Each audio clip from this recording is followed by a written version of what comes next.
Hola, buenas tardes a todos amigos. ¿Qué tal? ¿Cómo estáis?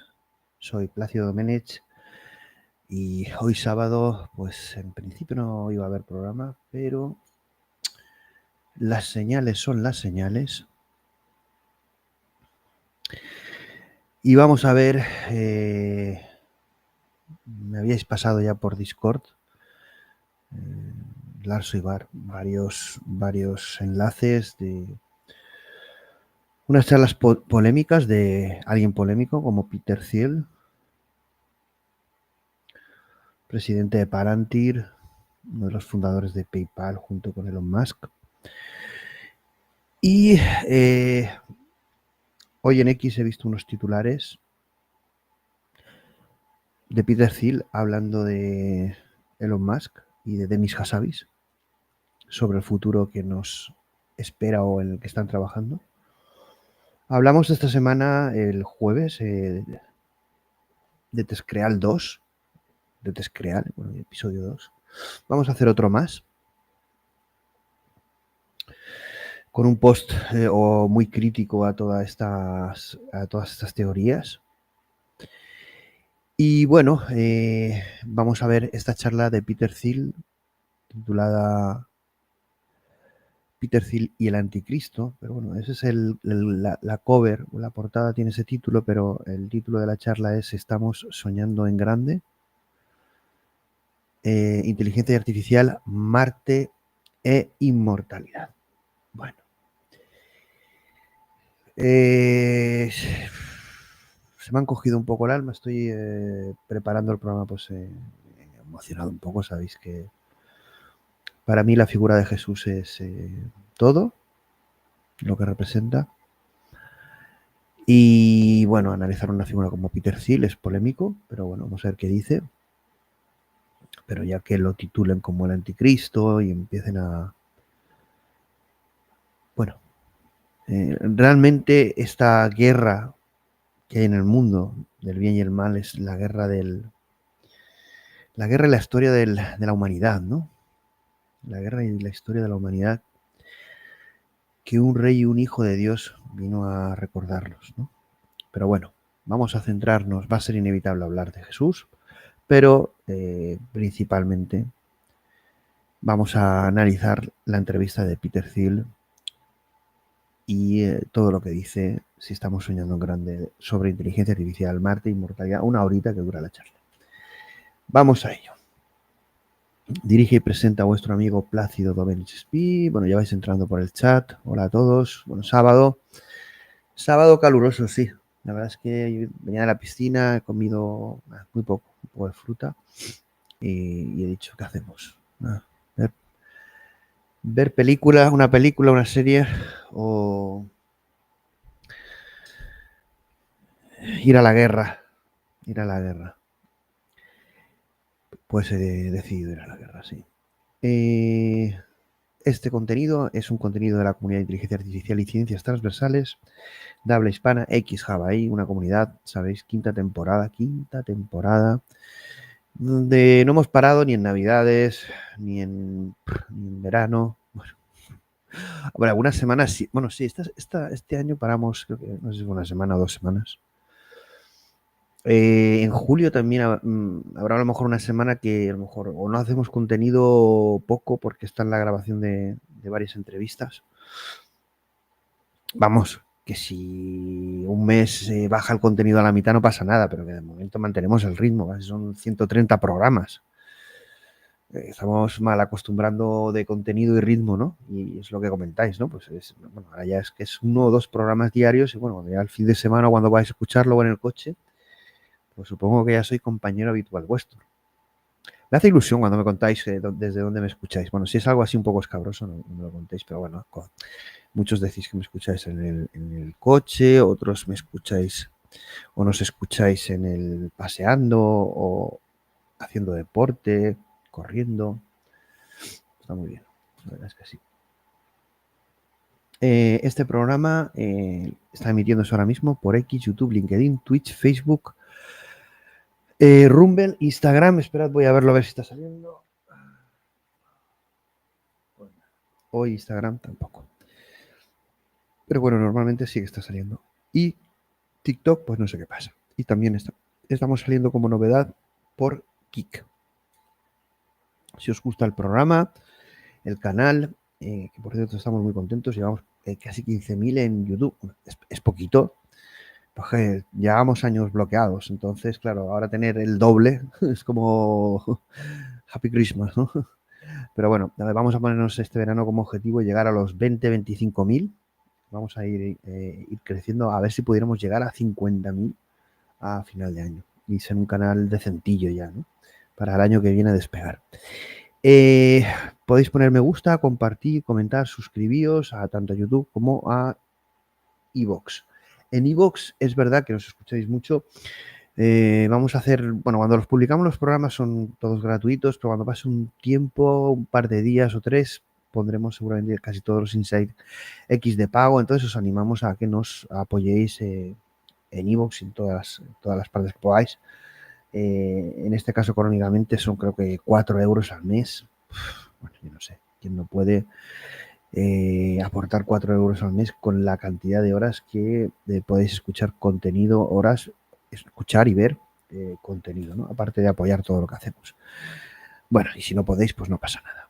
Los veis rápidos y en principio lo vamos a mantener gratuito siempre que los publiquemos al principio, ¿no? Entonces, bueno, tendréis que ir viéndolo lo más rápido posible. Y si queréis pertenecer a la comunidad de Discord de xHUB.AI, que hay, publicamos un montón de contenido 24/7, los 7 días a la semana, y la verdad es que estamos muy contentos, pues me enviáis un mensaje directo, un correo, y nada, y estamos ahí todos desbordados en la era de la inteligencia artificial, viendo y aprendiendo y bueno, compartiendo, ¿no? Es importante, siempre lo digo, la comunidad, el concepto de xHUB.AI, de comunidad, de colaboración, de visibilidad del talento, protagonismo del talento en la nueva era en la que estamos, ¿no?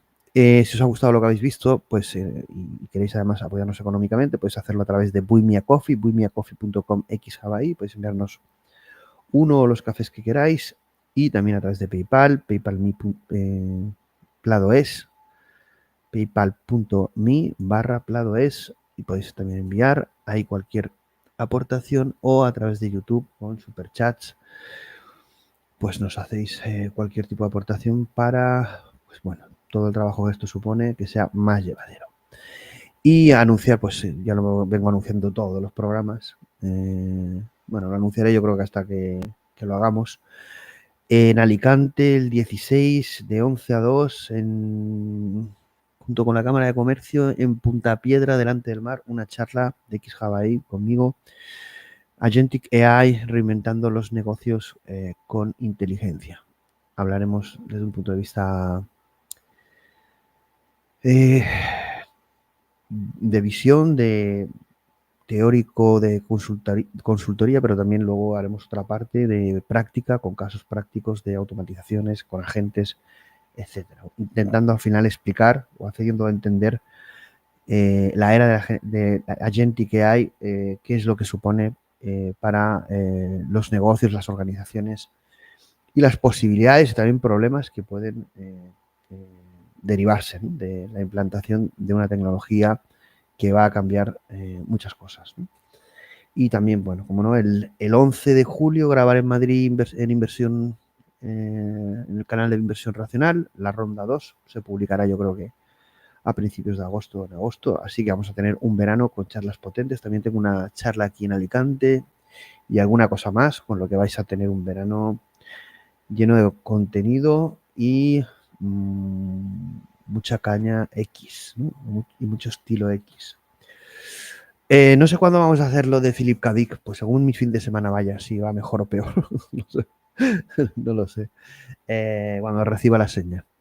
Pero bueno, tenemos un programa pendiente. Lo haríamos por la noche. No sé si a las 10 o a las 12. A ver, también a las 12 es muy freak, ¿no? Pero bueno. Sí. Uy, Alejandro. Brutal. A mí me hizo, bueno, casi, bueno, yo es que no puedo ver la figura de Jesús o todo lo que tengo un poco que conecto muchísimo, ¿no? Pero es brutal la escena de Debs cuando ven, decodifican el pasado, van al pasado y ven la crucifixión de Cristo. No sé, bueno, es una serie a ver y rever y volver a ver, ¿no? La verdad es que es una auténtica obra maestra.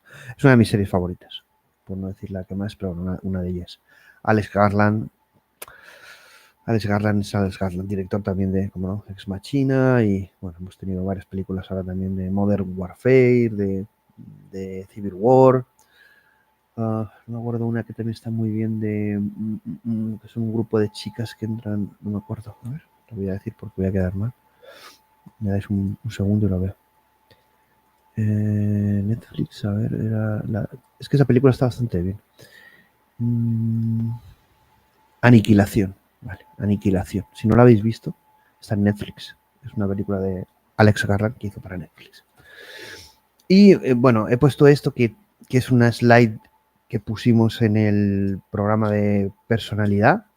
¿Qué personalidad o qué personalidad debería de tener una inteligencia artificial basado en un estudio de Anthropic? Pero quiero deciros que este verano, que lo que intentamos también es hacer como programas como más de inteligencia artificial, veremos actualidad, papers, veremos todo igual, ¿no?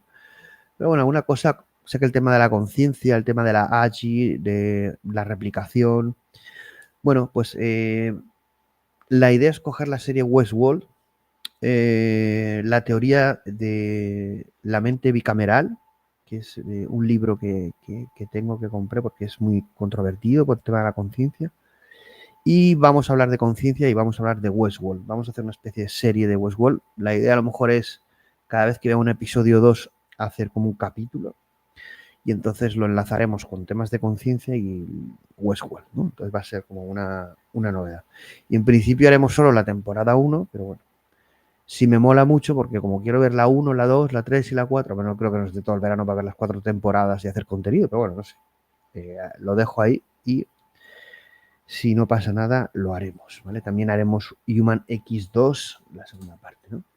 Y bueno, vamos a ver a nuestro amigo anticristo Peter Thiel. Bueno, no sé si es el anticristo él o habla él del anticristo. Pero bueno, ahí le hemos puesto a Jesús. Evidentemente hemos puesto el símbolo de anticristo, pero que nada va a poder hacer contra el rey rey e hijo de Dios, ¿no? Debe ser bueno, por mucho que la gente. Y hay una cosa que me habéis preguntado el otro día me preguntaste si existía el mal, ¿no? Si existía el mal o era una concepción, un arquetipo humano. Y no vamos a entrar en profundidad en ello. La verdad es que hay un programa que tengo en mente que sería sobre eso, que es delicado porque nadie habla. Pero también es verdad que, fijaos lo que os voy a decir. Estoy viendo algunos influencers, todos conocéis los nombres, ¿no? Me parece ya todo lo mismo. Es decir, la gente que está divulgando inteligencia artificial, lo único que hacen prácticamente ya es repetir como loros titulares, cifras a un nivel mínimo de profundidad ni de reflexión, y lo pueden hacer bien, es decir, que en un momento determinado son gente eficaz, que maneja bien la información, y no hablo de uno ni de dos, hablo de bastantes, gente incluso que sale en televisión.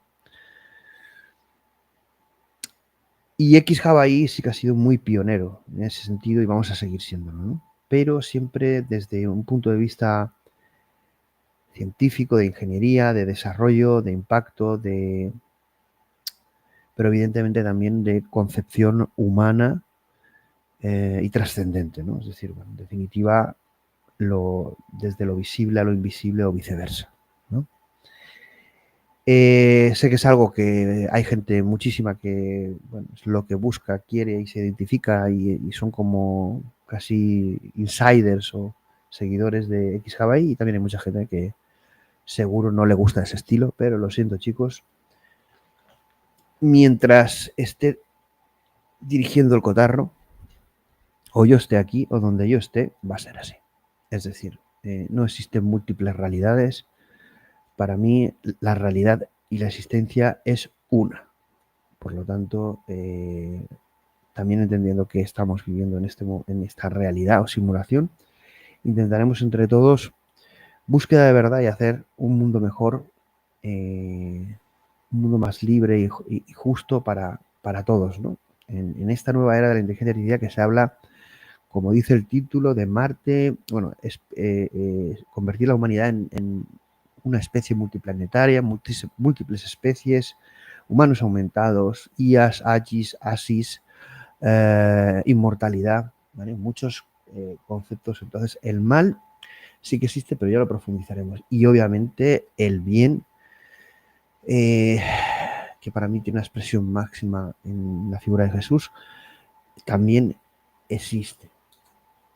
Pero no vamos a entrar en ese debate, pero sí que quería ponerlo y recordarlo, más casi protegiéndonos al hablar de este tipo de cosas. No sabemos, Peter Thiel sé que es una figura muy controvertida, no la habíamos traído al canal, evidentemente sí que habíamos hablado de él, de Palantir y de muchas cosas más. Vamos a ver qué es lo que dice. Y bueno, los Inside X, mientras busco el vídeo, los Inside X sabéis que son programas en los que estoy pendiente del chat, cualquier cosa que comentéis, que sea seria, que sea interesante, pues lo comentamos. Entonces también es una oportunidad para que, bueno, aunque sé que estaréis más, a lo mejor en la siesta, que más de uno estará cada uno. Bueno, vale, vamos a verlo. Vamos a ello. Is Silicon Valley recklessly ambitious? What should we fear more, Armageddon or stagnation? Why is one of the world's most successful investors worrying about the Antichrist? My guest today is the co-founder of PayPal and Palantir, and an early investor in the political careers of Donald Trump and J.D. Vance. Peter Thiel is the original tech-right power player, well known for funding a range of conservative and simply contrarian ideas. But we're going to talk about his own ideas, because despite the slight handicap of being a billionaire, there's a good case that he's the most influential right-wing intellectual of the last 20 years.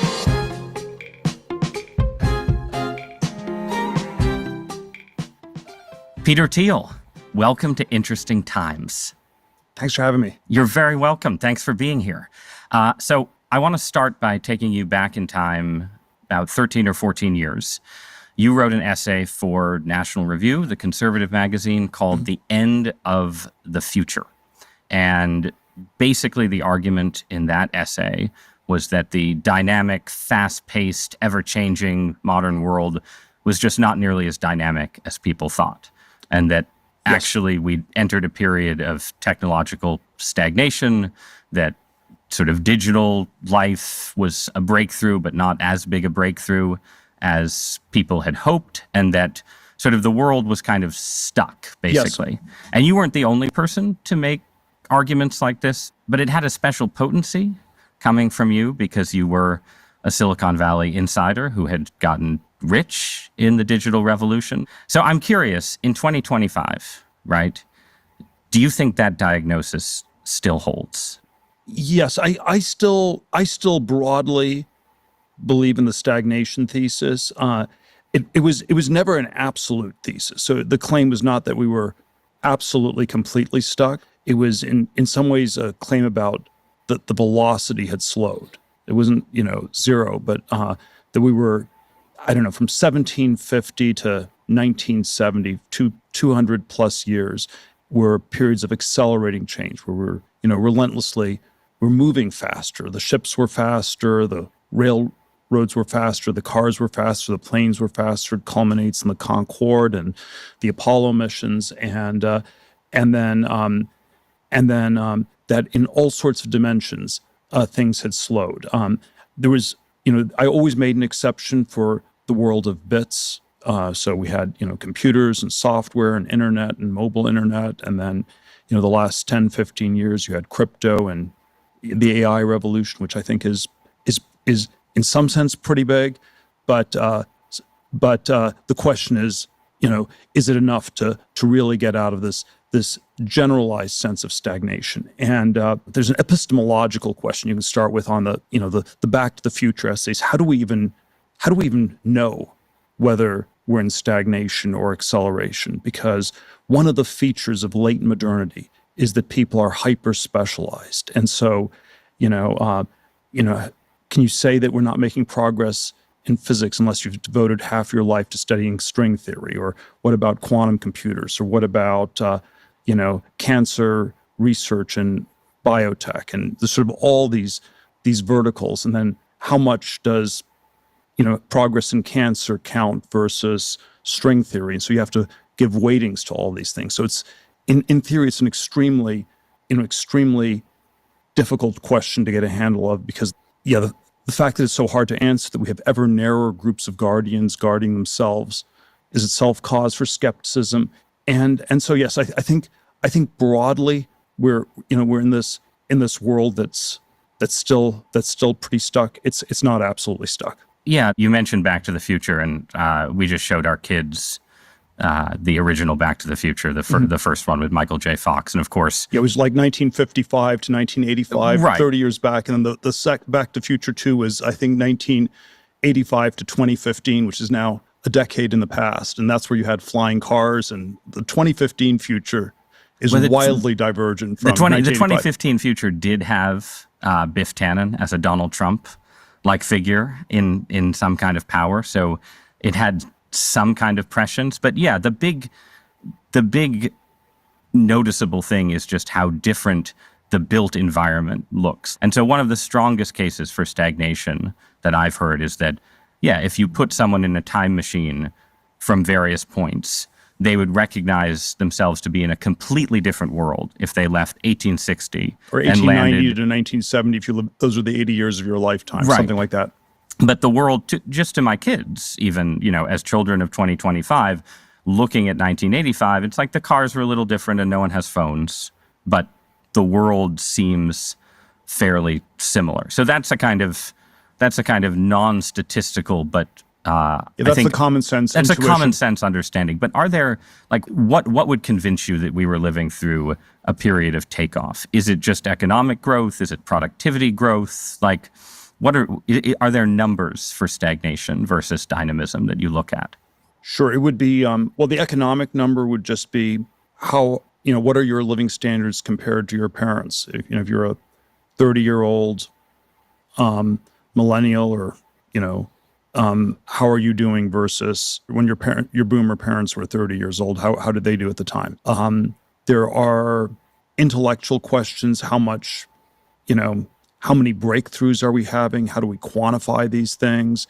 What are the returns of going into research? There certainly are diminishing returns to going into science or going into academia generally. And then maybe this is why so much of it feels like this sociopathic Malthusian kind of an institution, because you have to throw more and more and more at something to get the same returns. And at some point, people give up and the thing collapses. Well, right. So let's pick up on that. Why should we want growth and dynamism? Because as you've pointed out in some of your arguments on the subject, right, there is a kind of cultural change that happens in the Western world in the 1970s, around the time you think things slow down, start to stagnate, where people become very anxious about the costs of growth, the environmental costs above all. Yes.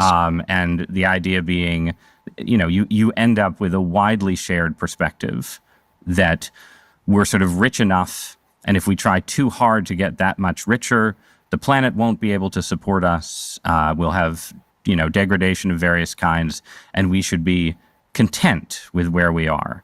So what's wrong with that argument? Well, I think there are deep reasons the stagnation happened. So, there are always three questions you ask about history. What actually happened? And there's a question you get to, what should be done about it? But there's also this intermediate question, why did it happen? People ran out of ideas. I think to some extent, the institutions degraded and became risk averse, and sort of these cultural transformations we can describe.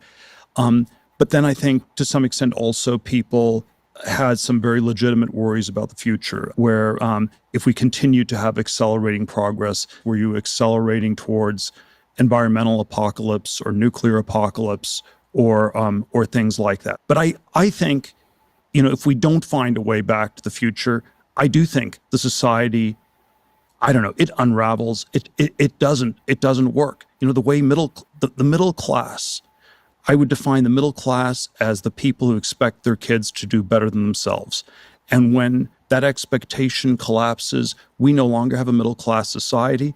And maybe there's some way you can have a feudal society in which things are always static and stuck, or maybe there's some way you can shift to some radically different society. But it's not the way the Western world, it's not the way the United States has functioned for, the first 200 years of its existence.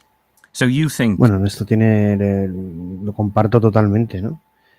Estamos viendo la destrucción de la cultura occidental justamente por este otro tipo de culturas, evangelizaciones y teorías apocalípticas, algunas con más o menos base científica, la destrucción totalmente de una clase media y de una meritocracia, del poder transformar o cambiar y dinamizar tanto la sociedad como la civilización. Parece ser que vamos a algo estático, donde los estados tienen que ejercer de papá-estado a una sociedad idiotizada y proporcionarles todo lo que necesiten, incluido el sustento, la renta básica y lo que haga falta, ¿no? Entonces, estoy totalmente de acuerdo en que lo que hemos hecho ha sido destruir nuestro propio futuro, que era esa clase media que busca progresar, no solo ellos, sino sus hijos, su descendencia, en definitiva, muy vinculado a una cultura, la occidental, que estamos viendo hemos visto su destrucción, o yo creo, bueno, la estamos viviendo, ¿no? Yo creo que, no sé si con un final de recuperación o un final simplemente de adiós para no volver. That ordinary people won't accept stagnation in the end. It's that they will rebel and sort of pull things down around them. Aquí ya habéis dicho bastantes cosas. A ver, vamos a ver por aquí. Por el chat. Morcillete. Buena tarde de caloret. De caloret. Luis Francisco Javier Peña Contreras. Si todo sigue este camino, Peter Thiel será el líder del mundo tomando el lugar de la CIA y nosotros tal vez exterminados. No sé, ese argumento tan apocalíptico, yo creo que no tiene por qué ser así. Colkin, buenas tardes. Tenías ganas de este programa. Dice ya... Biff Tannen se parece mucho a Donald Trump en Regreso al Futuro. Sí. El mala madre, no, estamos en un entorno seguro para eliminar un virus que afecta el aire acondicionado de la calle. No sé qué has querido decir con eso. Alberto de Ceni, ¿qué tal? ¿Cómo estás, Alberto? Teoría del decrecimiento. Teorías maltusanianas, ¿no? In the course of that rebellion. They may rebel, or our institutions don't work. All of our institutions are predicated on growth.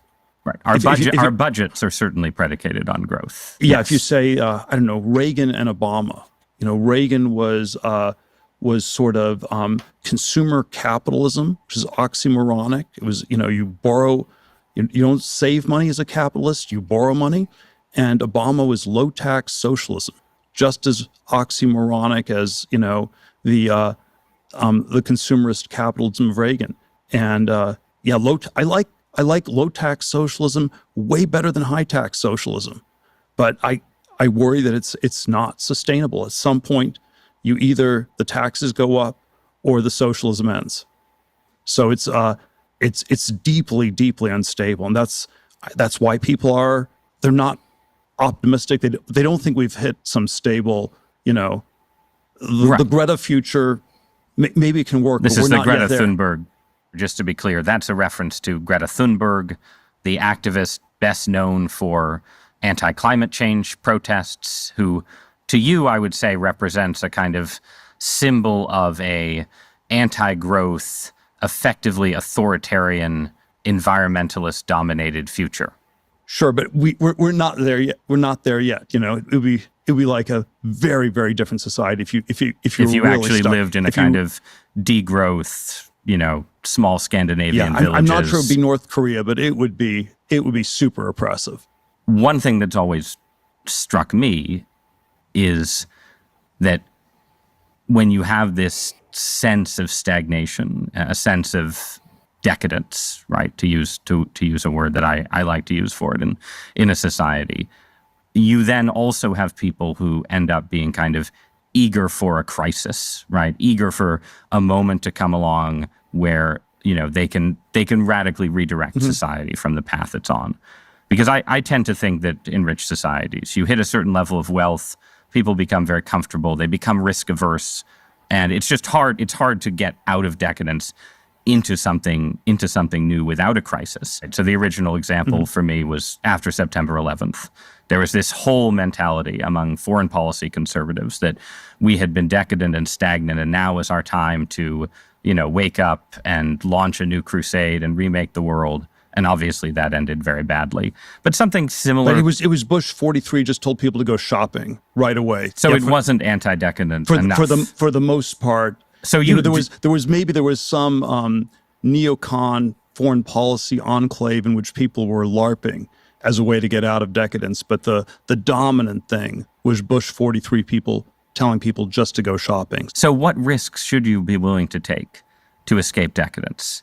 It does seem like there's a danger here where the people who want to be anti-decadent have to take on a lot of risk. They have to say, look, you've got this nice, stable, comfortable society, but guess what? We'd like to have a war or a crisis or a total reorganization of government and so on. They have to lean into danger, right? Well, I don't know if I have to answer, I don't know if I have to give you a precise answer, but my directional answer is a lot more.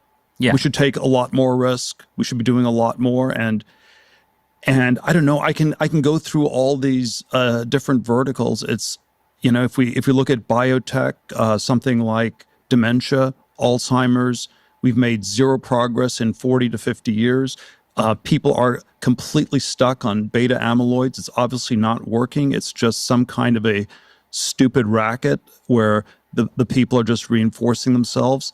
And so, yes, we need to take way more risk in that department. Well, I want to ask, to keep us in the concrete, I want to stay with that example for a minute and ask, okay, what does that mean, saying we need to take more risks in anti-aging research? Does it mean that the FDA has to step back and say anyone who has a new treatment for Alzheimer's can, go ahead and sell it on the open market? Like, what is risk in the medical space look like? Yeah, you would take a lot more risk. If you have some fatal disease, there probably are a lot more risks you can take. There are a lot more risks the researchers can take. Culturally, what I imagine it looks like is early modernity, where people, they thought we would cure diseases. They thought we would have radical life extension.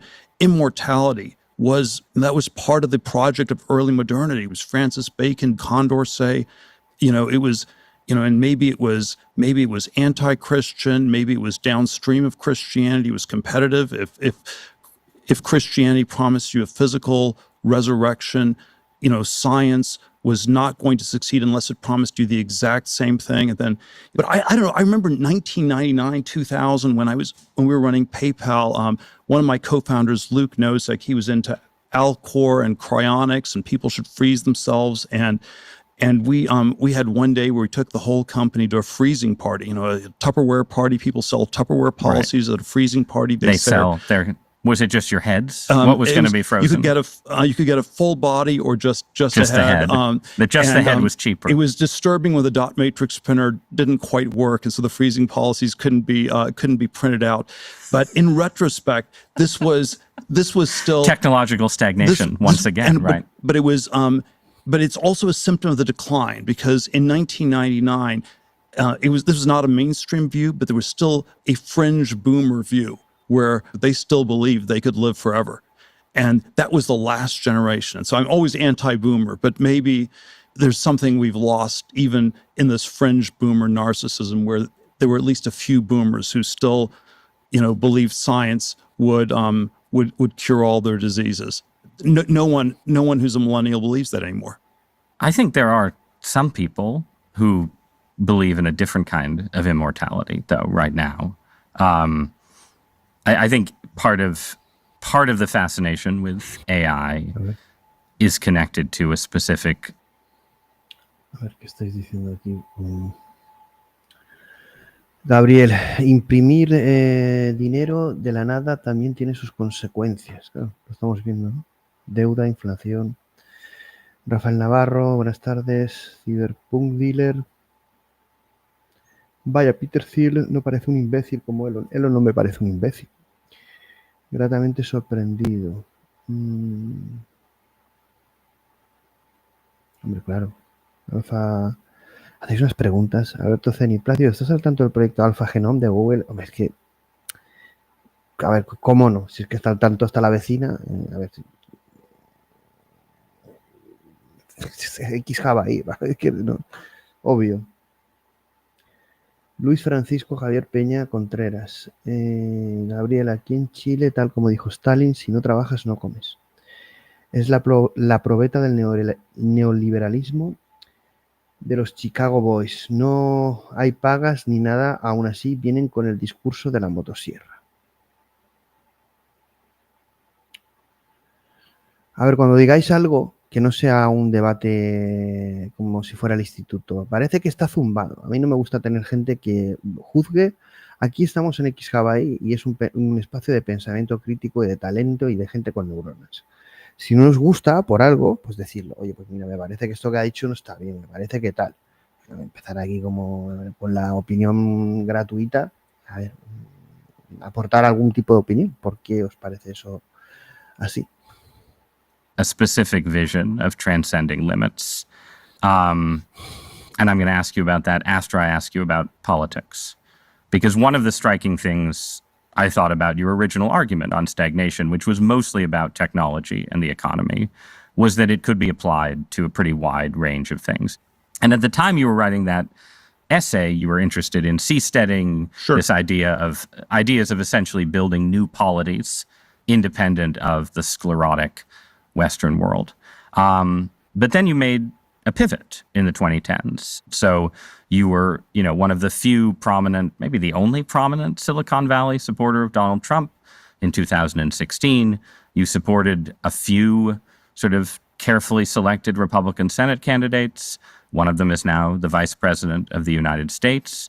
And my view as an observer of what you were doing was that you were basically being a kind of venture capitalist for politics, right? You were saying, here are some disruptive agents who might change the political status quo, and it's worth a certain kind of risk here. Is that how you thought about that? There were all sorts of levels. I mean, one level was these hopes that we could redirect the Titanic from the iceberg was heading to, or whatever the metaphor is, really change course as a society. Through political change. Maybe a much narrower aspiration was that we could maybe at least have a conversation about this. When someone like Trump said, "Make America Great Again," okay, is that a positive, optimistic, ambitious agenda, or is it merely, a very pessimistic assessment of where we are, that we are no longer a great country? And I didn't have great expectations about what Trump would do in a positive way, but I thought at least for the first time in 100 years, we had a Republican who was not giving us this syrupy Bush nonsense.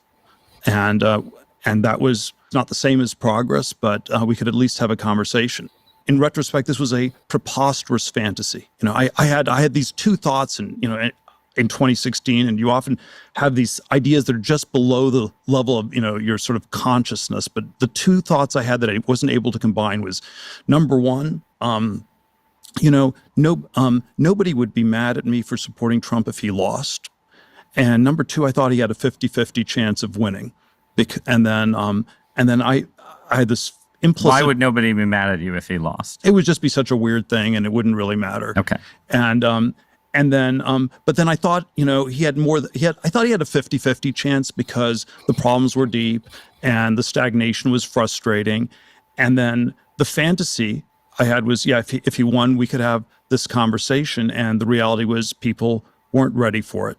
And then, maybe we've progressed to the point where we can have this conversation at this point in 2025, a decade after Trump. And of course, you're not sort of a zombie left-wing person, Ross, but this is. I've been called many things, Peter. I'll take whatever progress I can get. So from your perspective so let's say there's two layers, right? There's sort of a basic sense of, this society needs disruption. It needs risk. Trump is disruption. Trump is risk. And the second level is Trump is actually willing to say things that are true about American decline, right? So do you feel like you, as an investor, as a venture capitalist, got anything out of the first Trump term? Like what did Trump do in his first term that you felt was anti-decadent or anti-stagnation? If anything, maybe the answer is nothing. Well, I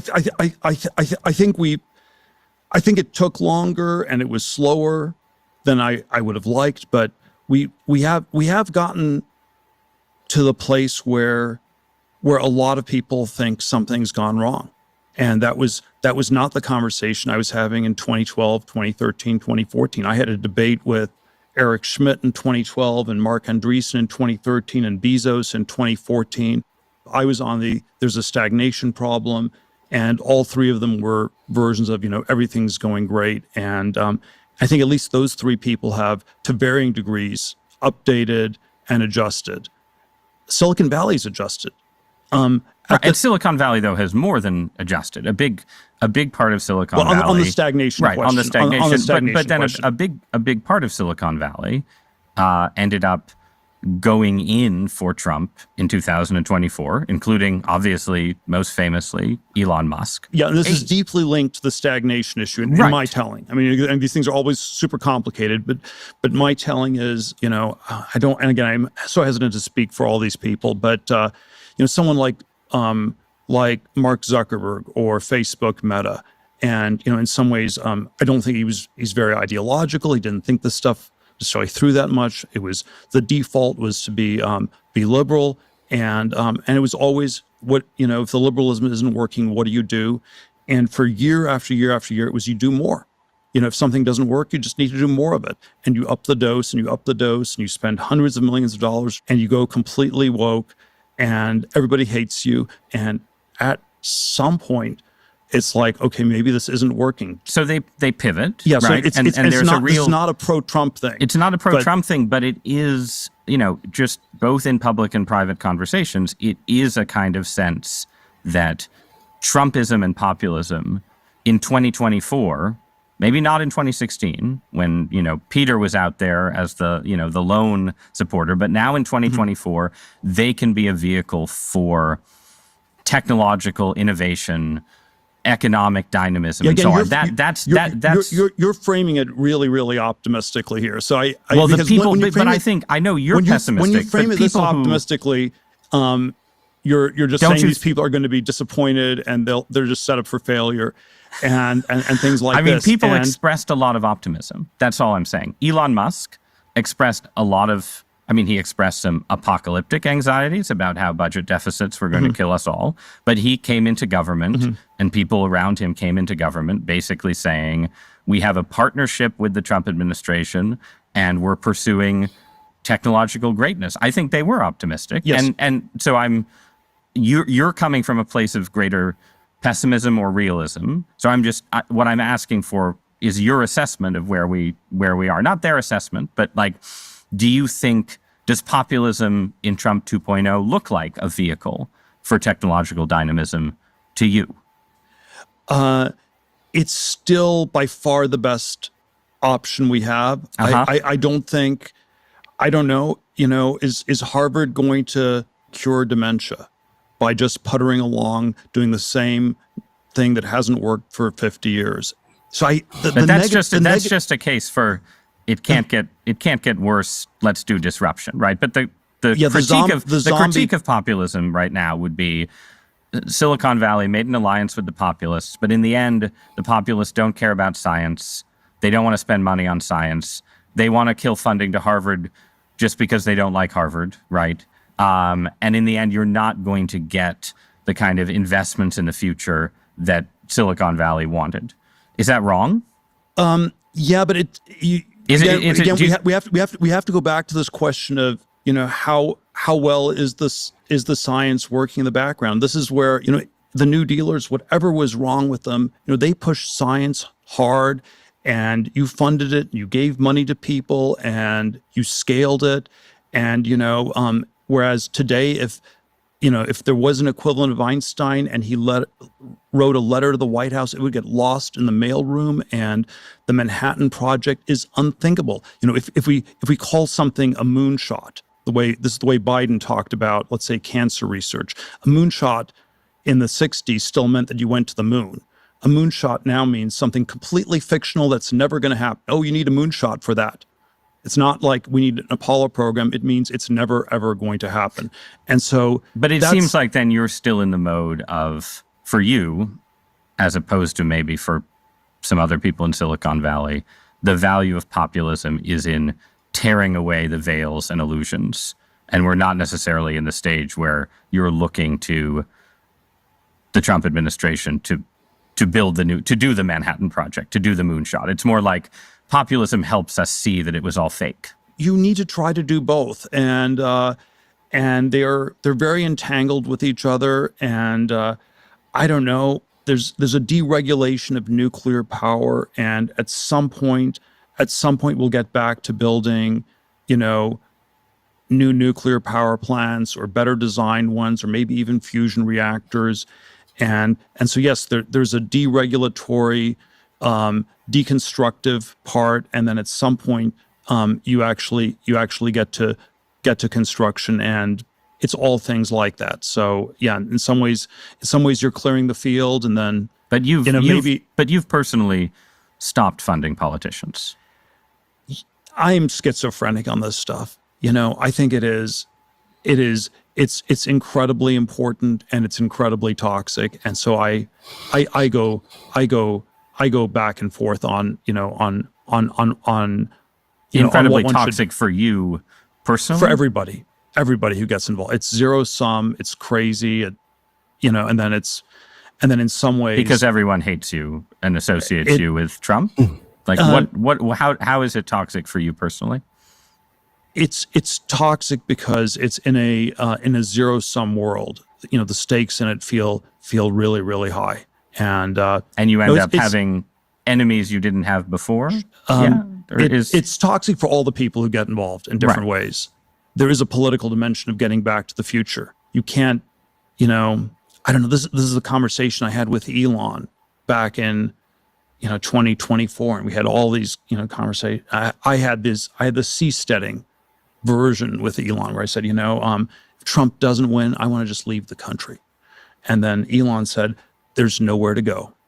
There's nowhere to go. This is the only place. And then, you know, you always think of the right arguments to make later. And it was about 2 hours after we had dinner and I was home that I thought of, wow, Elon, you don't believe in going to Mars anymore.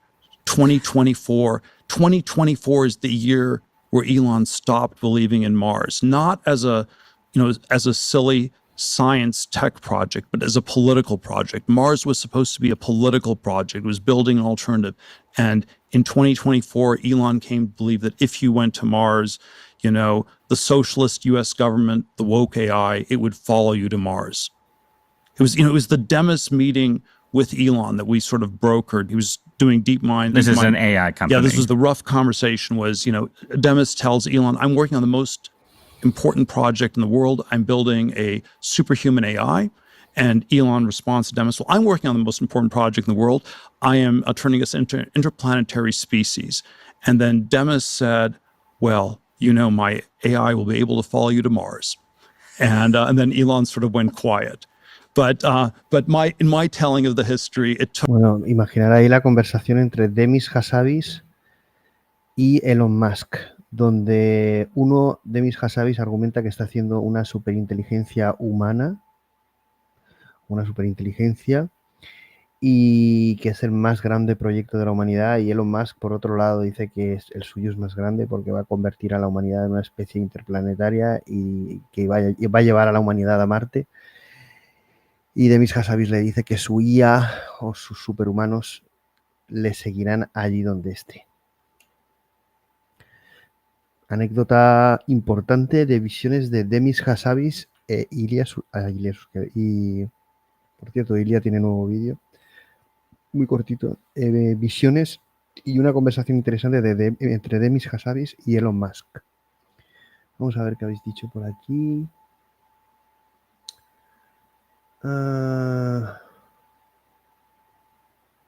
Martillo Smith, está claro que multimillonarios no quieren morir, yo tampoco. ¿Queréis ser inmortales? ¿Estar aquí siempre? Yo no.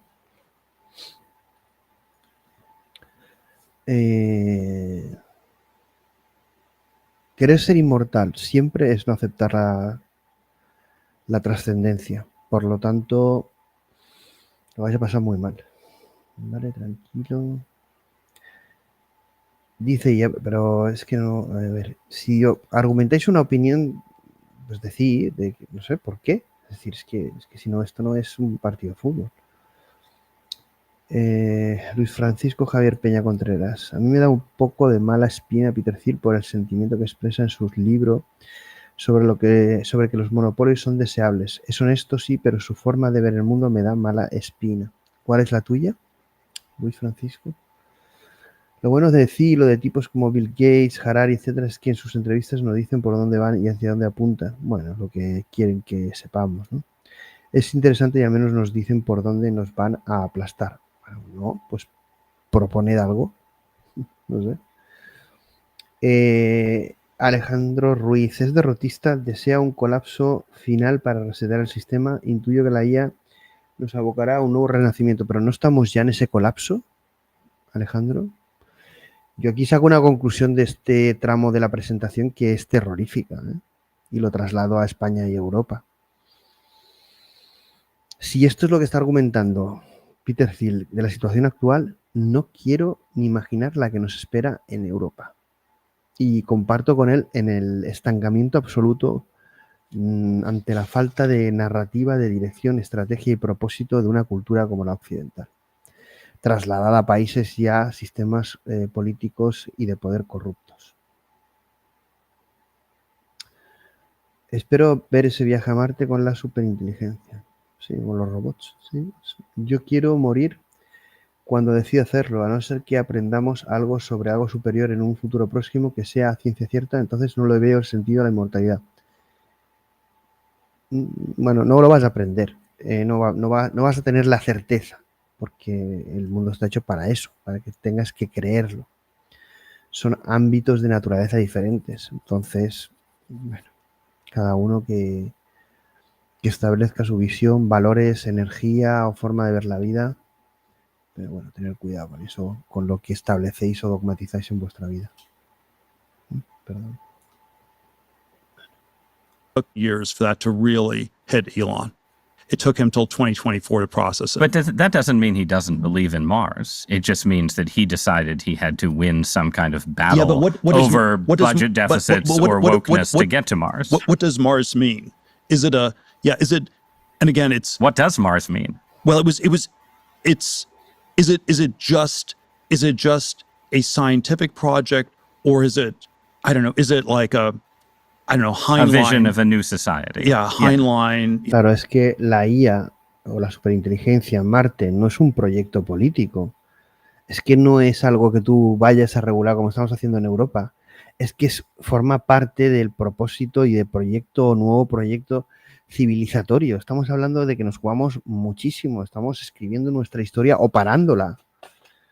Y yo estoy con Peter Thiel ahí, que estamos en una fase de estancamiento brutal y que hay que hacer, hay que arriesgarse para que se produzcan cambios.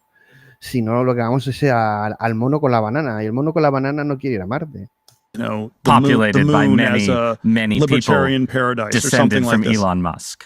Well, right, I don't know if it was presumably. concretized that specifically, but if you concretize things, then maybe you realize that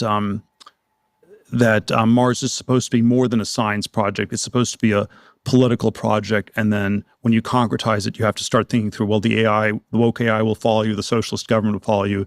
And then maybe you have to do something other than just going to Mars. Okay, so the woke AI.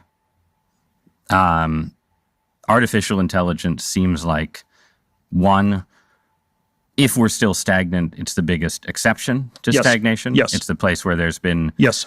remarkable progress, surprising to many people progress. It's also the place, we were just talking about politics, it's the place where the Trump administration is, I think, to a large degree, giving AI investors a lot of what they wanted in terms of both stepping back and doing public-private partnerships. So it's a zone of progress and governmental engagement. And you are an investor in AI.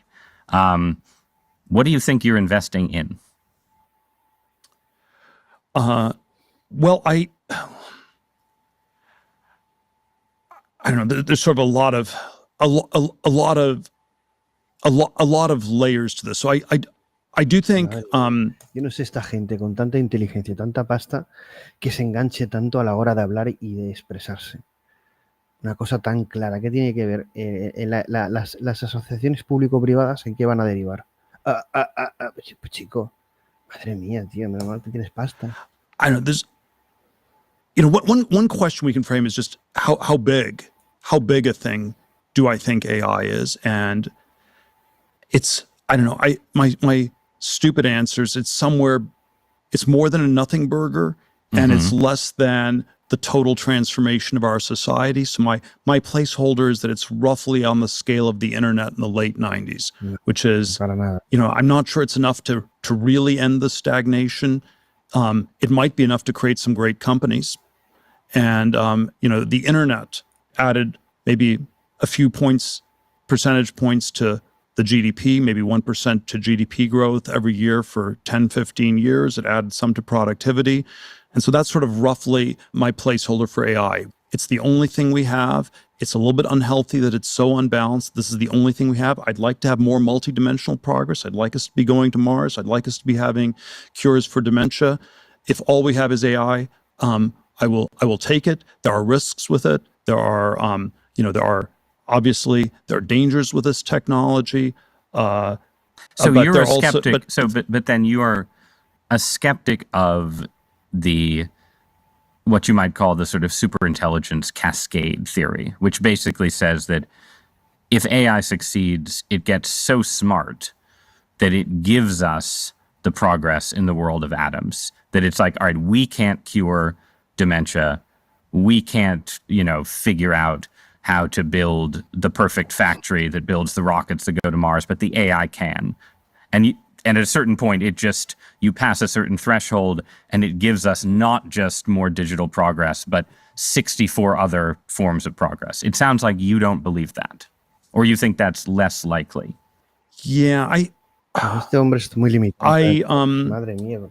I somehow don't know if that's been really the gating factor. What does that mean, the gating factor? It's probably a Silicon Valley ideology, and maybe in a weird way, it's more liberal than a conservative thing, but people are really fixated on IQ in Silicon Valley, and that it's all about smart people. Right. And if you have more smart people, they'll do great things. And then the economics anti-IQ argument is that people actually do worse. The smarter they are, the worse they do. And it's just they don't know how to apply it, or our society doesn't know what to do with them, and they don't fit in. And so that suggests that the gating factor isn't IQ, but something that's deeply wrong with our society. So is that a limit on intelligence, or a problem of the sort of personality types that human superintelligence creates? I mean, I'm very sympathetic to the idea, and I made this case when I did an episode of this podcast with a sort of AI accelerationist, that that certain problems can just be solved if you ramp up intelligence. It's like we ramp up intelligence and boom, Alzheimer's is solved. We ramp up intelligence and the AI can, figure out the automation process that builds you 1 billion robots overnight. I'm an intelligent skeptic in the sense I don't think. Yeah, I think you probably have limits. It's hard to prove one way. It's always hard to Yes. prove these things, but Until we have the superintelligence. I share your Me he intuition. decidido que cuando acabe la charla, para desintoxicar, vamos a ver los 4 minutos de vídeo de Ilya Sutskever para que veamos la diferencia entre un Peter Thiel, que no sé este hombre de dónde ha salido, evidentemente sí, pero no me parece, bueno, sé que es un líder, sé que está como Zuckerberg en ese grupo, pero me da terror pensar que estas personas con esta capacidad de visión, de liderazgo, de humanidad, estén en primera línea. Si esto es lo que tiene Estados Unidos y viendo lo que tiene Europa, yo creo que ya hay un ganador del partido, ¿no? Because I think we've O de la guerra. had a lot of smart people and things have been stuck for other reasons. And so maybe the problems are unsolvable, which is the pessimistic view. Maybe there is no cure for dementia at all, and it's a deeply unsolvable problem. There's no cure for mortality. Maybe it's an unsolvable problem. Or maybe it's these cultural things. So it's not, it's not the individually smart person, but it's how this fits into our society. Do we tolerate heterodox smart people? Maybe you need heterodox smart people to do crazy experiments, and if the AI is just conventionally smart, if we define wokeness again, wokeness is too ideological, but if you just define it as conformist, maybe that's not the kind of smartness that's going to make a difference. So do you fear then Palo a la cultura woke. a plausible future where AI in a way becomes itself stagnationist, that it's like highly intelligent, creative in a conformist way? It's like, the Netflix algorithm. It makes infinite okay movies that people watch. It generates infinite okay ideas. It puts a bunch of people out of work and makes them obsolete, but it doesn't, it like deepens stagnation in some way. Is that a fear? It's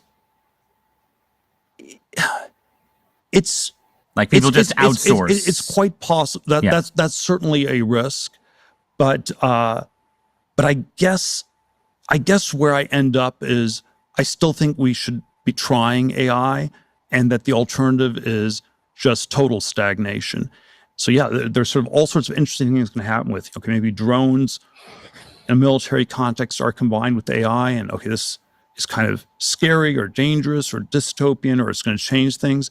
But if you don't have AI, wow, there's just nothing going on. And I don't know, there's like a version of this discussion on the internet where did the internet lead to more conformity and more wokeness? And there are all sorts of ways where it didn't lead to quite the cornucopian, diverse explosion of ideas that libertarians fantasized about in 1999.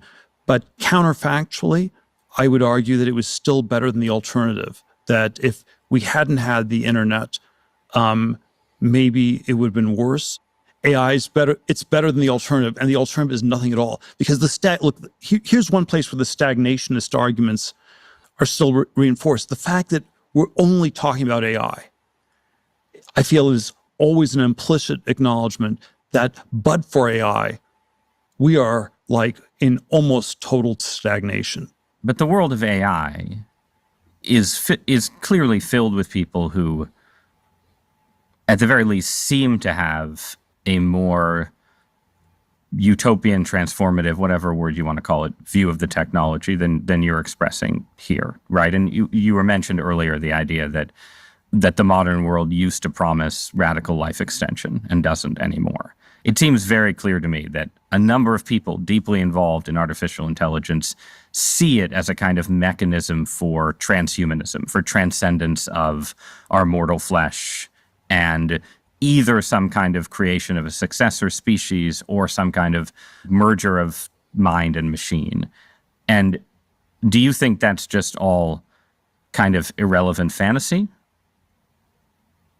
Or do you think it's just hype? Do you think people are trying to raise money by pretending that we're going to build a machine god, right? Is it hype? Is it delusion? Is it something you worry about? You would prefer the human race to endure, right? You're hesitating. Yeah, well, yes? I don't know. I would. This is a long hesitation. This is a long hesitation. There's so many questions implicit Should in the this. human race survive? Tremenda la pregunta y la pausa que acaba de hacer Peter Thiel sobre si quiere o pretende que la raza humana sobreviva. Y la cara de este tío, bueno, de este tío no me fiaría nunca. Bueno, yo no sé, no por lo que está diciendo, ¿no? Sino por lo que no dice o por lo que dice y cómo, ¿no? Vamos a ver aquí.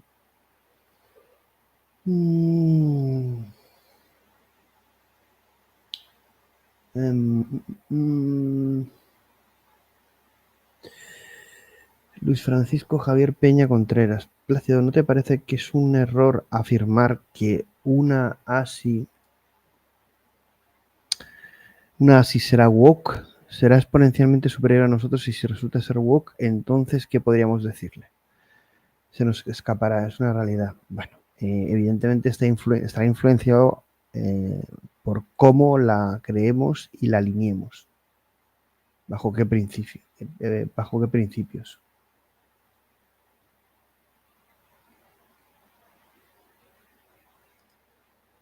A ver, efectivamente, Plácido, se percibe ese colapso, sí, pero pones toda tu energía en estar ahí todos los días buscando otra visión de futuro. Bueno, por supuesto, porque creo en ella. Y la gente que la sueña, da su vida por ese cambio nuevo, es la que crea al final el futuro. Porque viene de él y lo recuerda. Si todos fuéramos, evidentemente, sumisos y aceptar la realidad y no buscar ninguna alternativa, pues seríamos monos, ya ni con banana, monos gritando y corriendo. Entonces hay que aceptar el estado de conciencia y de actitud como seres humanos que tenemos ante los problemas, y es normal que se viva lo que se vive, es que es normal, y que tengamos los líderes que tenemos. El sentido de la existencia es un trabajo, el buscar el propósito y sentido es un trabajo individual. Un trabajo individual, que tiene que hacer cada uno. Uno puede escuchar a mucha gente, a mí, a blanco, a negro,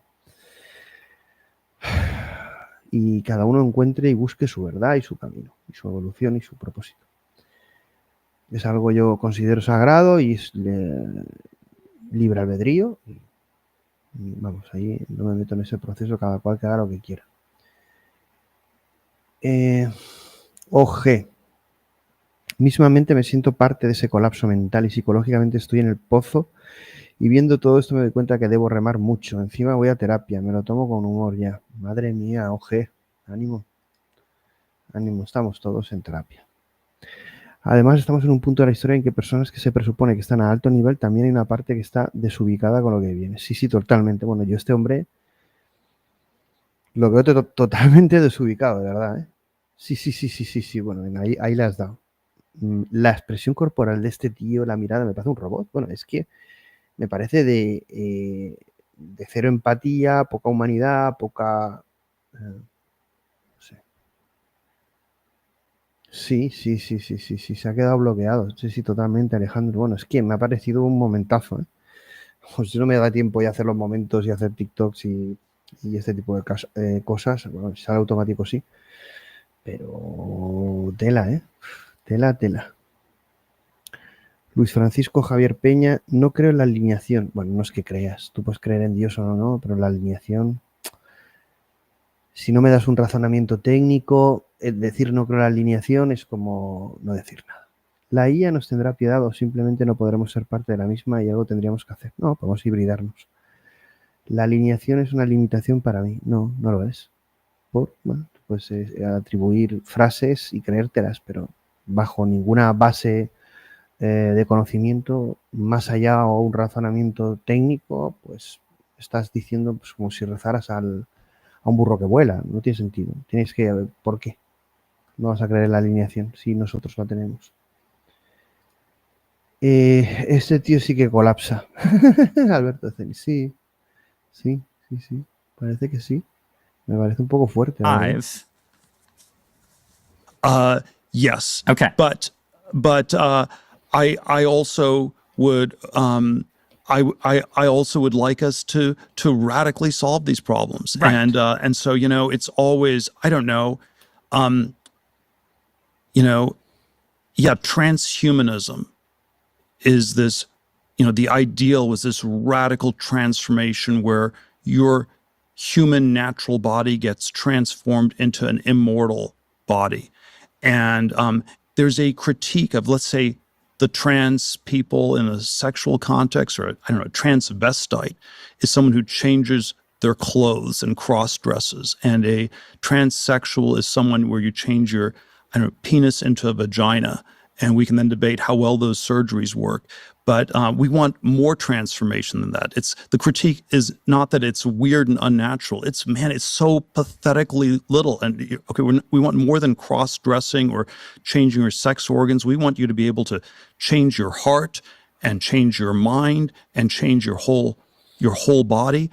And then Orthodox Christianity, by the way, the critique Orthodox Christianity has of this is these things don't go far enough. Like that transhumanism is just changing your body, but you also need to transform your soul, and you need to transform your whole self. And so, right, but the other way. Bueno, este hombre de estar contenido 40 minutos ha soltado aquí que el transhumanismo ya no tiene que ser solo ni aumentar tus capacidades, sino que tiene que ser cambiar tu cuerpo, cambiar tu mente, cambiar tu alma. Bueno, este hombre está un pelín desubicado. Wait, sorry. I generally agree with what I think is your belief, that religion should be a friend to science and ideas of scientific progress. I think any idea of divine providence has to encompass the fact that we have progressed and achieved and done things that would have been unimaginable to our ancestors. But it still also seems like, the promise of Christianity in the end is you get the perfected body and the perfected soul through God's grace. And the person who tries to do it on their own with a bunch of machines is likely to end up as a dystopian character. Well, let's articulate this. And you can have a heretical form of Christianity, that says something else.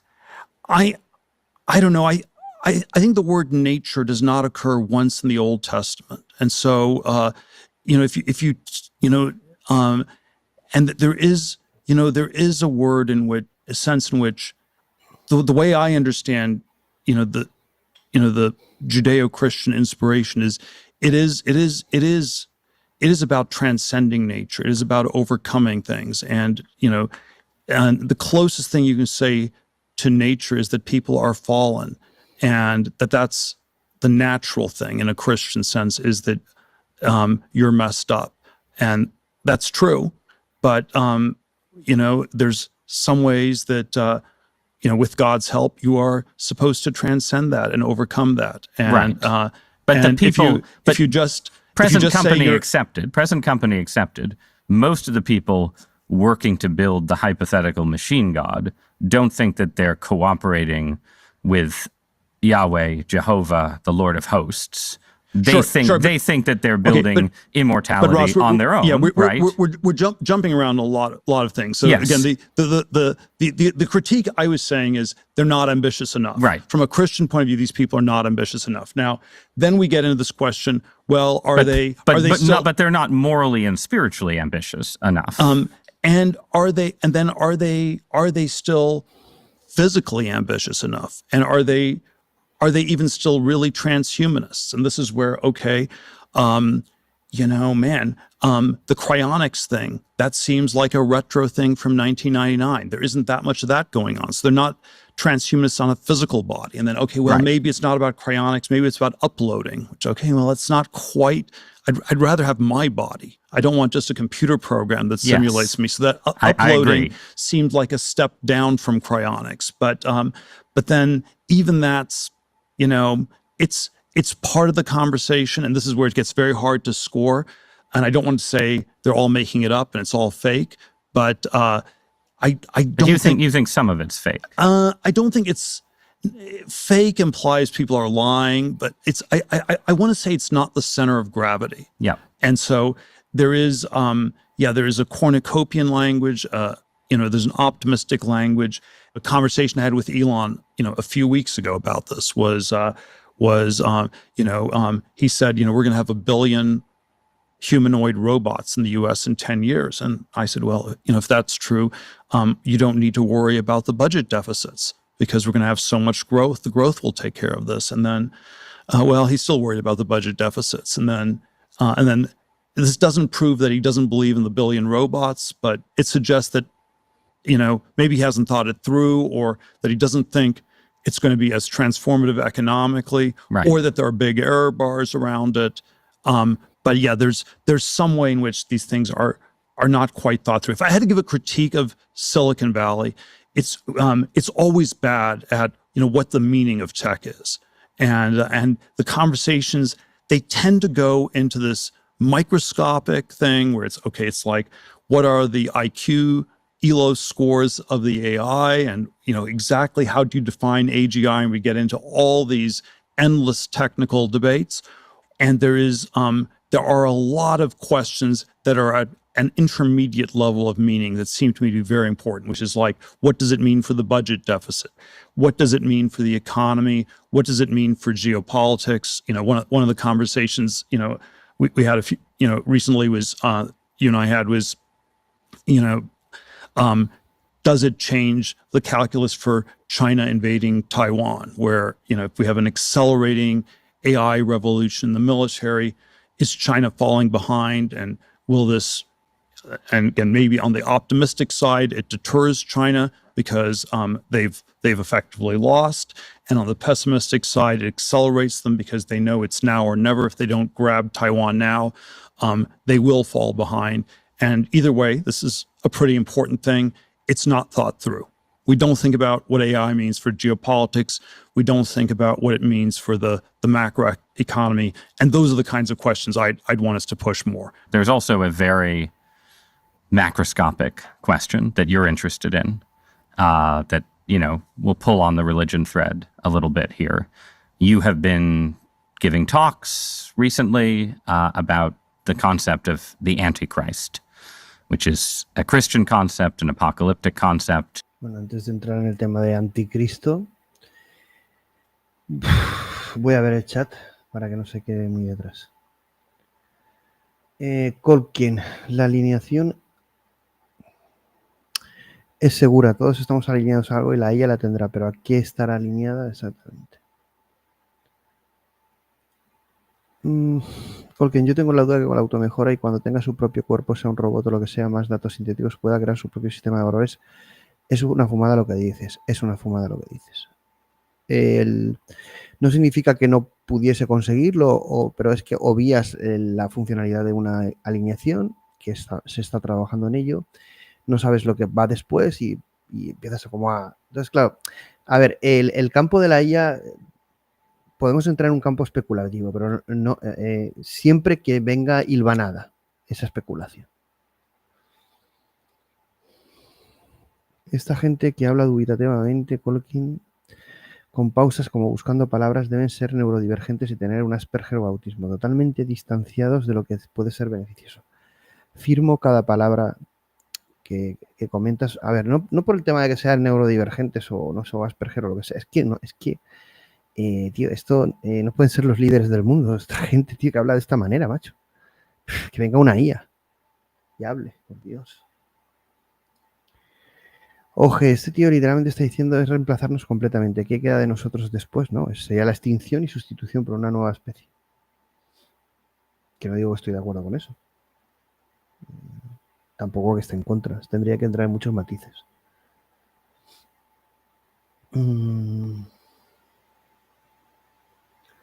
Bueno, esto lo suscribo, lo de Martillo Smith, lo del alma. Este tío evidentemente tiene una fijación. Está como una puta regadera. Dice, madre de Dios, cambiar tu alma, el alma no se puede cambiar totalmente. Es una realidad no local. Dice el tío este.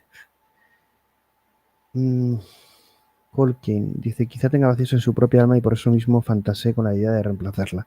Totalmente. Esta gente son unos acomplejados. tienen muchísima pasta, yo no sé, el odio. Fijar Jesús crucificado, el amor que tenía, y esta gente con el dinero que tienen, mirad la cara que tiene. Madre mía, de verdad. Cuando tienes todo, billones y acceso a cualquier cosa, el cuerpo debe pedirte el universo. Son satánicos, macho. De verdad que yo no me esperaba. Al principio no me ha parecido, pero es un tío poco brillante y contenido. Pero es que esta gente, tío, ¿en manos de quién estamos? Luis Francisco Javier Peña, estoy del lado de Peter Thiel en todo lo que acaba de decir sobre el transhumanismo. La única alineación en la que creo es en la vida y su evolución de todos y para todos. No, pues es científico. Debes de creer en una realidad no local, en una parte trascendente, y por lo tanto la alineación que es la vida, pero la vida es una parte local y no local, igual que su evolución, una parte local y no local, no es todo una decisión humana, aunque evidentemente estamos aquí para jugar a ello. Ahora, estamos aquí para jugar a ello, pero con la consciencia y la conciencia clara de a qué jugamos y cuál es el propósito del juego. Evidentemente, cambiar el alma cuya naturaleza es no local, pues es una auténtica gilipollez. Debemos evolucionar, por supuesto, si queremos ir a las estrellas. Después de todo, Plácido, la qualia y su ontología, bueno, la qualia vamos a dejarlo ahí.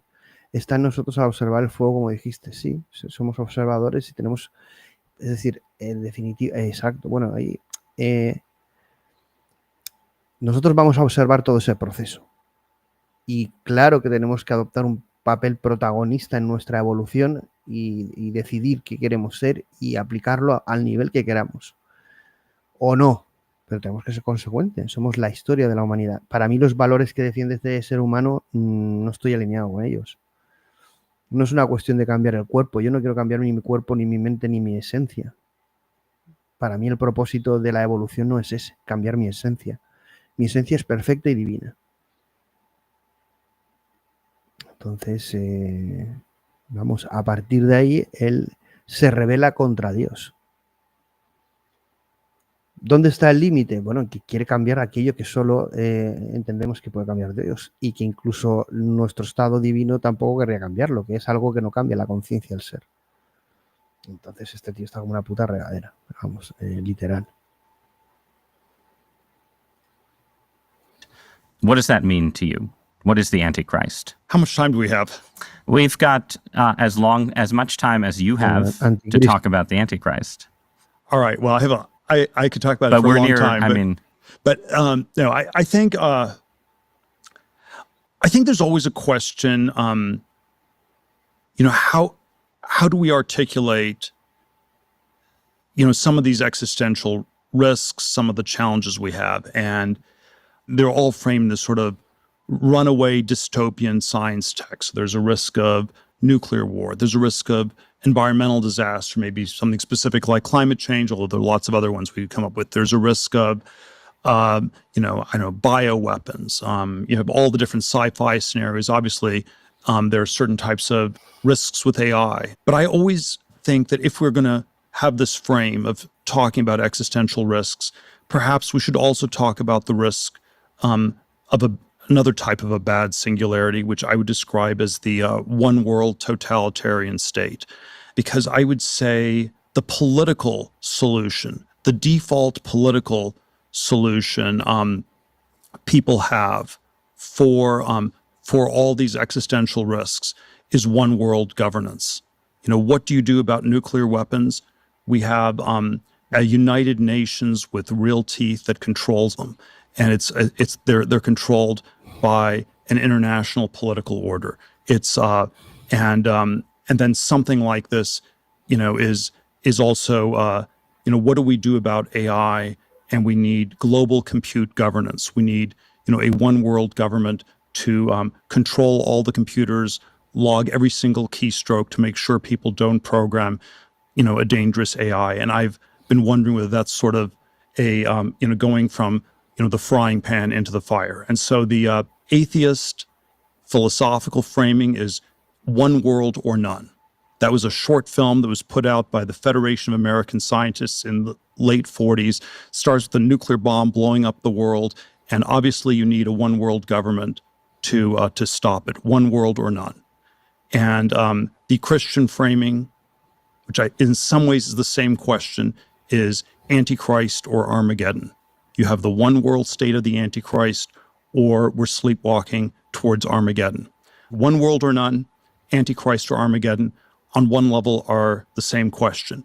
Now, I have a lot of thoughts on this topic, but sort of one question is, and this was a plot hole in all these Antichrist books people wrote. How does the Antichrist take over the world? He gives these demonic, hypnotic speeches, and people just fall for it. And so it's this plot hole. It's this daemonium ex machina. It's implausible. It's a very implausible plot hole. Right. But I think we have an answer to this plot hole. The way the Antichrist would take over the world is you talk about Armageddon nonstop. You talk about existential risk nonstop. And this is what you need to regulate. It's the opposite of the picture of Baconian science from the 17th, 18th century, where, the Antichrist is like some evil tech genius, evil scientist who invents this machine to take over the world. People are way too scared for that. In our world, the thing that has political resonance is the opposite. The thing that has political resonance is we need to stop science. We need to just say stop to this. And this is where, I don't know, in the 17th century, I can imagine a Dr. Strangelove, Edward Teller type person taking over the world. In our world, it's far more likely to be Greta Thunberg. Okay, I want to suggest a middle ground between those two options. It used to be that the reasonable fear of the Antichrist was a kind of wizard of technology. And now the reasonable fear is someone who promises to control technology, make it safe, and sort of usher in what, from your point of view, would be a kind of universal stagnation, right? Well, it's more, that's more my description of how it would happen. Right. So I think people still have a fear of a 17th century Antichrist. Yes. We're still scared of Dr. Strangelove. Right, but you're saying the real Antichrist would play on that fear and say, you must come with me to avoid Skynet, to avoid the Terminator, to avoid nuclear Armageddon. Yes. And I guess my view would be, looking at the world right now, that you would need a certain kind of novel technological progress to make that fear concrete, right? So I can buy that the world could turn to someone who promised peace and regulation if the world became convinced that AI was about to destroy everybody, right? But I think to get to that point, you need one of the accelerationist apocalyptic scenarios to start to play out, right? To get your peace and safety Antichrist, you need more technological progress. Like, one of the key failures of totalitarianism in the 20th century was it had a problem of knowledge. It couldn't know what was going on all over in the world, right? So you need the AI or whatever else to be capable of helping the peace and safety totalitarian rule. So don't you think you need your worst case scenario to involve some burst of progress that is then tamed and used to impose stagnant totalitarianism? You can't just get there from where we are right now.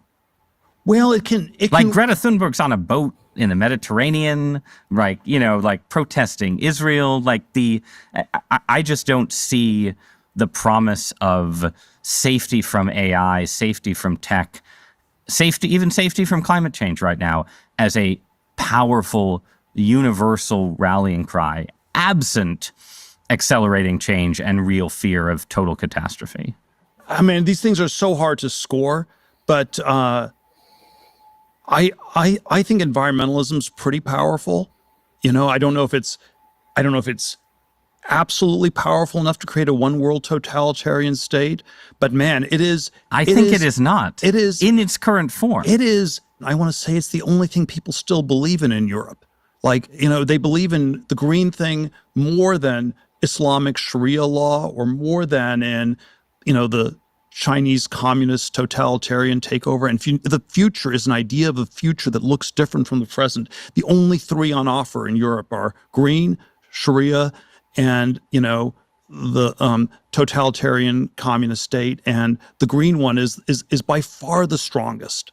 And in a declining, decaying Europe that is not a dominant player in the world. It's always in a context. Right. And then I would, I don't know, we had this really complicated history with the way nuclear technology worked. And, we didn't really get to, a totalitarian one world state. But, by the 1970s, one account of the stagnation is that the runaway progress of technology had gotten very scary, and that, Baconian science, it ended at Los Alamos, and then it was, okay, it ended there, and we didn't want to have any more. And, when Charles Manson took LSD in, the late 60s and started murdering people, what he saw on LSD, what he learned was that you could be like Dostoevsky, an anti-hero in Dostoevsky, and everything was permitted. And of course, not everyone became Charles Manson, but in my telling of the history, everyone became as deranged as Charles Manson. But Charles Manson did not become the Antichrist and take over the world, right? We're ending in the apocalyptic. No, but my telling of the history of the 1970s is the hippies did win, and we landed on the moon in July of 1969. Woodstock started 3 weeks later, and with the benefit of hindsight, that's when progress stopped and the hippies won. And it was not literally Charles Manson. Okay, but I want to stay with the Antichrist just to end, right? And you're retreating. You're saying, okay, environmentalism is already pro-stagnation and so on. Okay, let's agree with all that. But we're not living under. We're not living under the Antichrist right now. We're just stagnant, right? And you're positing that something worse could be on the horizon that would make stagnation permanent, that would be driven by fear. And I'm suggesting that for that to happen, there would have to be some burst of technological progress that was akin to Los Alamos that people are afraid of. And I guess this is my very specific question for you, right, is that you're an investor in AI.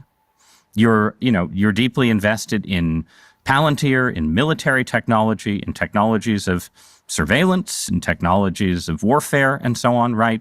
And it just seems to me that when you tell me a story about the Antichrist coming to power and using the fear of technological change to sort of impose order on the world, I feel like that Antichrist would maybe be using the tools that you were building, right? Like, wouldn't the Antichrist be like, great, we're not going to have any more technological progress, but I really like what Palantir has done so far, right? Yeah, isn't that a concern? Wouldn't that be the irony of history? Would be that the man publicly worrying about the Antichrist accidentally hastens his or her arrival? There are all these different scenarios. I obviously don't think that that's what I'm doing. To be clear, I don't think that's what you're doing either. I'm just interested in how you get to a world willing to submit to permanent authoritarian rule. Well, but again, there are these different gradations of this we can describe. But lo tenemos claro, ¿no?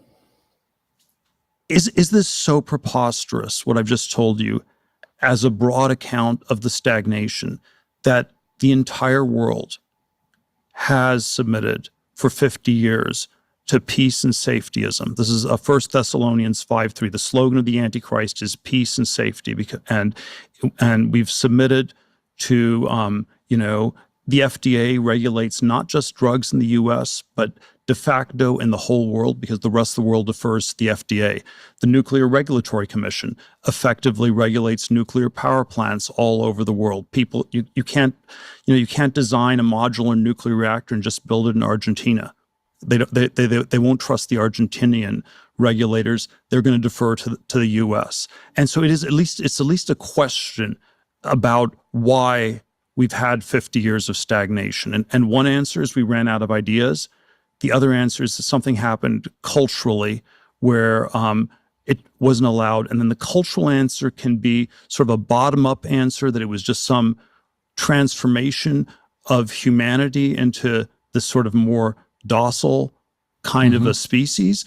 Or it can be at least partially top down, that there is this, this machinery of government that got changed into this stagnations thing. I think something like this, nuclear power was supposed to be the power of the 21st century, and it somehow has gotten off-ramped all over the world on a worldwide basis.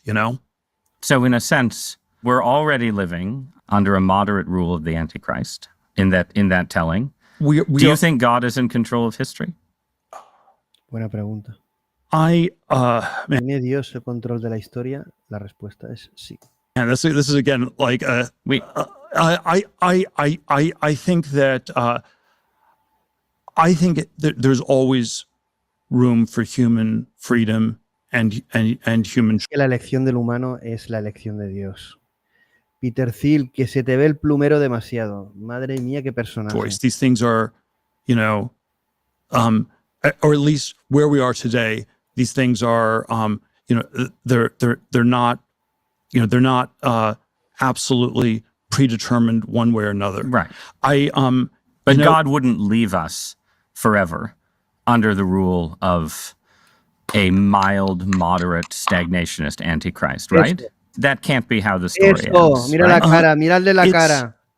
It's attributing too much causation to God is always a problem. If I know there are different Bible verses I can give you, but I'll give you John 15:25, where Christ says, "They hated me without cause," and so it's all these people that are persecuting Christ have no reason, no cause for why they're persecuting Christ. And if we interpret this as a ultimate causation verse, they want to say, I'm persecuting because God caused me to do this. God is causing everything. And the Christian view is anti-Calvinist. God is not behind history.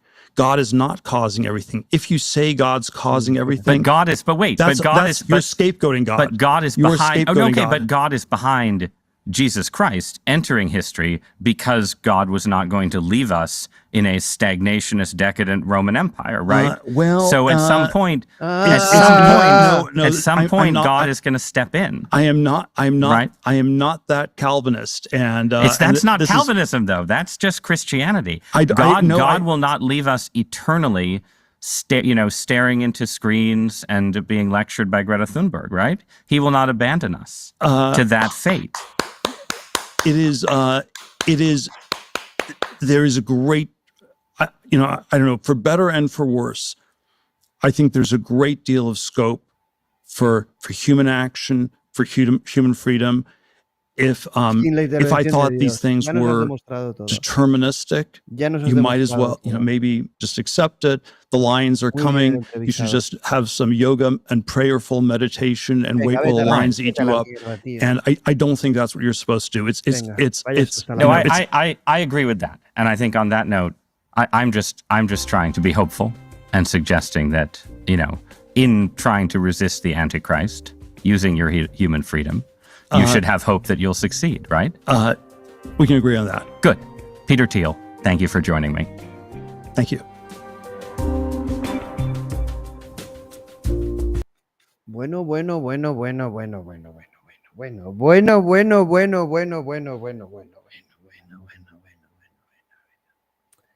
Tremendo. Vamos a ver el chat y nos vamos.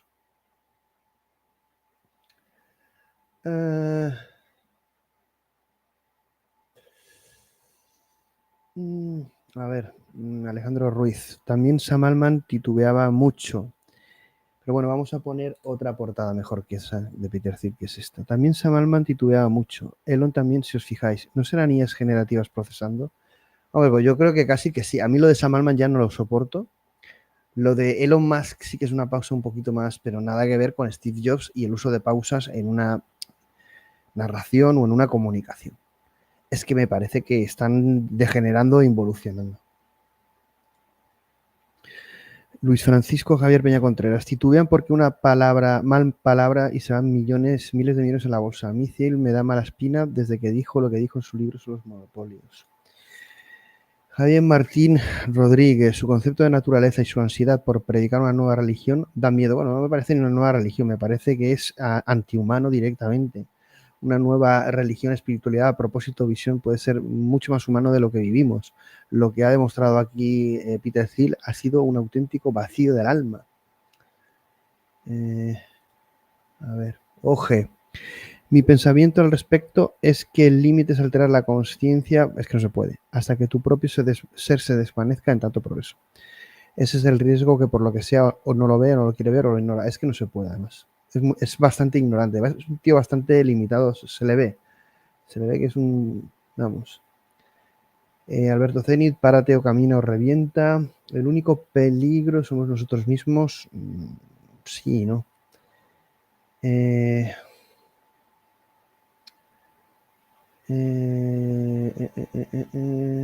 Bueno, agnóstico mejor que ateo. Yo había dicho la otra vez que este tipo era Lucifer en persona. Venga, va Luis, +1. Hostia, a mí me ha parecido terrible, ¿eh? Joder, cuando ha empezado me ha parecido simplemente un tío muy limitado, pero luego se le ha visto totalmente, macho. Es que me parece una charla para ponerla, verla. Es que me parece tremendo para reaccionar como sociedad ante la gente en manos de quién estamos, ¿no? Sí, mira, me ha venido a la cabeza Oppenheimer, soy el destructor de mundos, cuando salió en televisión con esa frialdad diciendo, una entrevista espectacular, pero es que es tremendo. Job Delgado, es lo que les preocupa, el margen para la libertad humana, y eso es lo que quieren cambiar a las mentes y almas, es verdad, es que, es que nos ocultan. Es que no estamos hablando de una evolución, de un propósito, trascendencia, coherencia o búsqueda de verdad. Es que estamos directamente en reventar al ser humano. Es que es así. Luis, ponerle Palantir a su proyecto de vigilancia. Hombre, me parece una broma sardónica y solo le faltaría el anillo único que será un trampo, ¿vale? Javier Martín Rodríguez, extraordinario entrevistador que da vuelta a sus argumentos y le presenta un espejo de lo que dice. Sí, en algún momento me parece un poco... Pero el tramo final del entrevistador ha sido 3 guantazos sin manos, justamente haciendo lo que tú acabas de decir muy elegantemente poniéndole un espejo. Totalmente de acuerdo. Job Delgado, Peter es un satanista del libro, maneja y pervierte las escrituras como tal.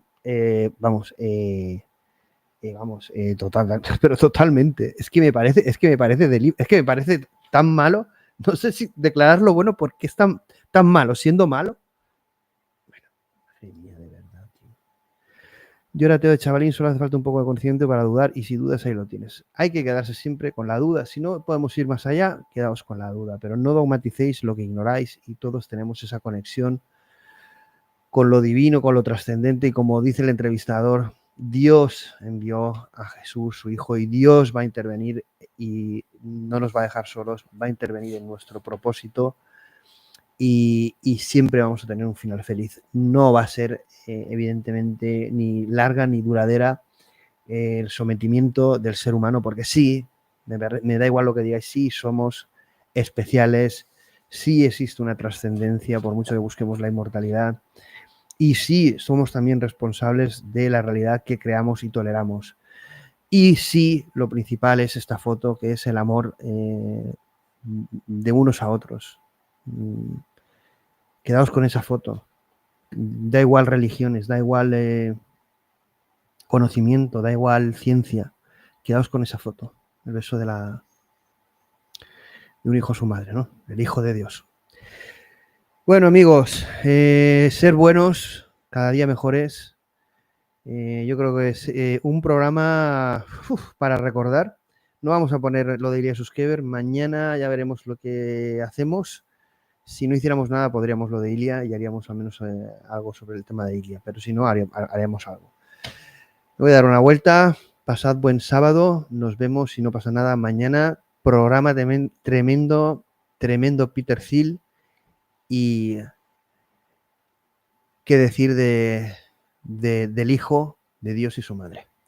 Un abrazo, amigos. Nos vemos.